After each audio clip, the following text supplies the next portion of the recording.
Mini সিঙ্গারা তৈরি করার জন্য একটা ডো তৈরি করে নিয়েছি। এটা 30 থেকে 60 মিনিট রেস্টে রেখে দেবো। কড়ার মধ্যে শুকনো লঙ্কাগুলোকে ভেজে নিলাম, তারপরে চিনেবাদামগুলোকে ভেজে আমি তুলে নেব।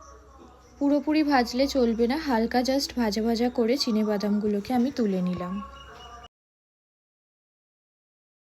তারপর ছোট ছোট করে কেটে রাখা পেঁয়াজগুলোকে আমি কড়ার মধ্যে দিয়ে দিলাম। এটা ভাজা ভাজা হয়ে গেলেই তার মধ্যে আমি আলু দিয়ে দেবো, যেটা আমি নুন আর হলুদ দিয়ে আগে দিয়ে সিদ্ধ করে রেখেছিলাম।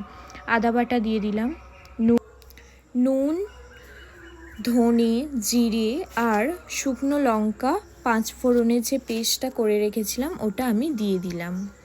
হলুদটা আমি বুঝেই দেব, কারণ হলুদ দিয়ে আগে যেহেতু আমি আলুটাকে নুন আর হলুদ দিয়ে সিদ্ধ করে রেখেছিলাম। পরিমাণ মতো আমি কিছুটা চিনিও দিয়ে দিলাম টেস্টের জন্য। ভেজে রাখা বাদামগুলো দিয়ে দিলাম। তৈরি হয়ে গেল পুর। প্রায় 1 ঘন্টা পরে আমি ফিরে এলাম। ডোটাকে আরও একবার